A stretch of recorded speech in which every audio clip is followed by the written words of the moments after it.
Happy birthday Shalini. ఏంటి నీ problem? ఎందుకు ఇలా తాగుతున్నా? My life full damage. Raghuvaran failure. ఏమైంది? మా అమ్మ ఒక్కటిచ్చింది పెళ్ళుమని. నా తప్పే లేదు.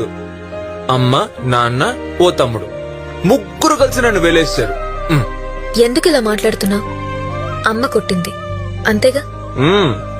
అమ్మ లేని వాళ్ళని అడుగు. అమ్మ చెంపదెబ్బలో ఎంత ప్రేమ ఉంటుందో చెప్తారు. Wow, what a dialogue. ఏం చెప్పావు? మా ఇంట్లో నువ్వు ఉంటే తెలిసేది. ప్రతి దానికి కంపారిజన్. వాడు ఉద్యోగం చేస్తున్నాడు, నువ్వు ఉద్యోగం చేయట్లేదు. వాడు సంపాదిస్తున్నాడు, నువ్వు సంపాదించట్లేదు. వాడు కారు కొన్నాడు, నువ్వు కారు బొమ్మ కూడా కొనలేవు. నేను 10th చదివేటప్పుడు వాడు నాకంటే హైట్ గా ఉండేవాడు. దానికి మా నాన్న ఏమన్నాడో తెలుసా? వాడిని చూడు పద్ధతిగా తిని ఎలా హైట్ అవుతున్నాడో, నువ్వు ఉన్న వేస్ట్.